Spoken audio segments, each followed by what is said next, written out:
It is potentially, no, let's put it up there, let's put it on the pedestal, is my favourite first page in fiction ever.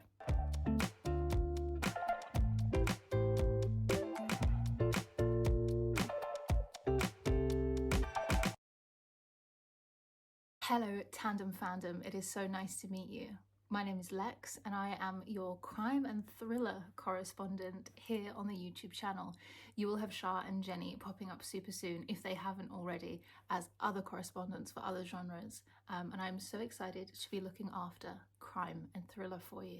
Today's video is going to be a 5 in 5 recommendations video for my favourite podcast thrillers. Podcast thrillers for me are really exciting because they kind of take on a modern version of armchair detective meets investigative thriller. I love the idea that someone from home is doing that extra research, someone who maybe readers can relate to a little bit more, and someone who, in today's society where we're listening to so many true crime podcasts and we're listening to audiobooks and we're doing documentaries, it just feels that much more accessible, and I love it as a genre trope. So, quick sip of the tea. So actually you will learn this about me. Not only crime and thrillers are my jam, but you will also learn that out of the team, I'm probably the most passionate about a good hydration station. So bonus points if you can count how many different drinks that I sample throughout today's recording. Maybe Alexis can put a counter in or something ridiculous. Anyway, so let's get started. The first podcast thriller that I'm going to recommend to you today is Girl 11 by Amy Suter Clark. So this was published in 2018 by Pushkin Press and is probably one of the most podcasty podcast thrillers that I'm going to talk to you about today. The reason that I say that is because within the pages of this book there are actual transcripts of the podcast that our character is making as we make our way through the book, and I love that. I love that like mixed media feel within the pages. It rings slightly differently, which I really loved. So in Girl 11, we are following a character called El Castillo, and she is the host of a podcast called Justice Delayed. And it is that kind of cold case reopening, rediscovery, trawling through lots of evidence kind of vibe. And then of course there is a bit of a catalyst in this book. We have the copycat killer, and El Castillo has to figure out whether this is a resurrection of a previous cold case or whether this is a copycat. It's super exciting, very gritty, and there's a lot in the detail which I really loved, and an absolute recommendation if you want to go straight in hard on a podcast thriller. Recommendation number 2 is Our House by Louise Candlish, and the reason that I've included this one in the list is because it's a little bit more of an easier in to the podcast thriller trope. It is very much a domestic noir, it's very suspenseful, and you will have heard me say this before, I'm sure. It is potentially, no, let's put it up there, let's put it on the pedestal. Our House by Louise Candlish is my favourite first page in fiction ever. I'll just give that a moment to sink in. A few moments later. So this book is perfect if you are interested in the podcast thriller trope, but you aren't ready to dive in completely. It's definitely a nice to have in this book rather than the sole feature focus. So I'm holding my laptop up because my copy of Our House by Louise Candlish is actually in storage, and I just wanted to read you a little bit of the blurb. On a bright morning in the London suburbs, a family moves into a house that they've just bought on Trinity Avenue. Nothing strange about that, except it's your house and you didn't sell it. That's essentially what happens on the first page of this book.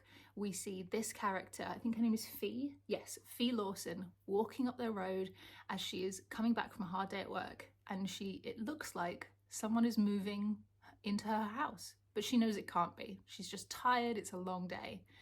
Except she walks further up the street, and as she gets closer to her house, she realizes what's happening. Somebody is moving into her house. And I won't tell you anything more than that, but it is an exceptional novel. Louise Candlish is an autobiography author for me. I absolutely love her work.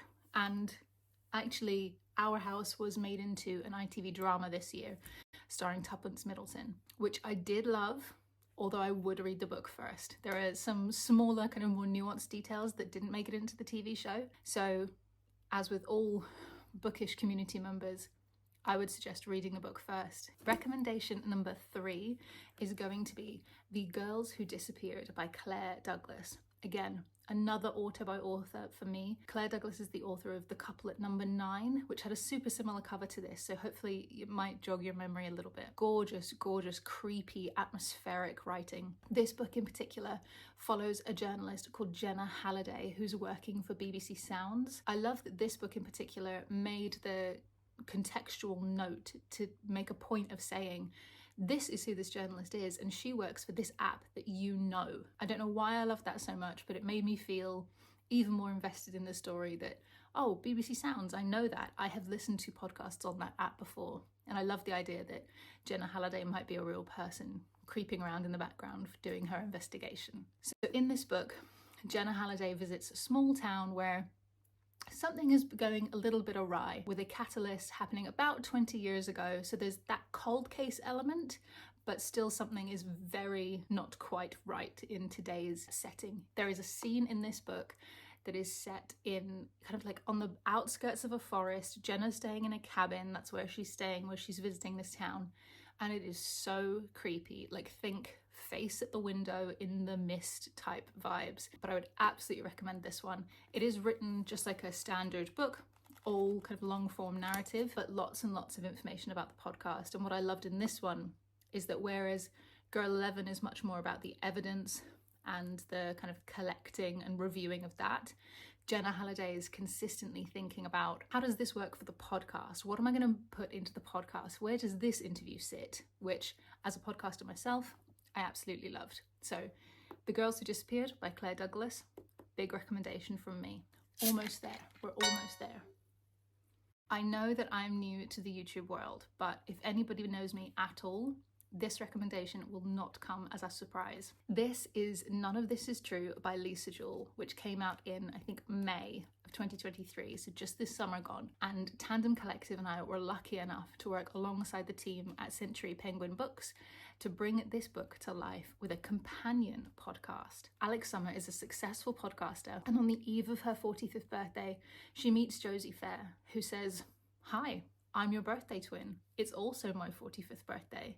And they begin this friendship that very quickly becomes far more dangerous and far more entangled in Alex's life than she ever suspected. All the while, they've been making this podcast, "Hi, I'm your birthday twin." And Josie's life unravels in ways that absolutely blew my mind. And it reads exactly like some of my favorite true crime podcasts. The book is split into long form chapters that you would normally expect from a Lisa Jewell novel. You also have scripts from a Netflix documentary made after the fact, and you have podcast transcripts from Alex's podcast. It was so much fun bringing this podcast to life. One of my favorite projects to work on to date. What I will say is this is a very dark book. So there are some content warnings that I would provide.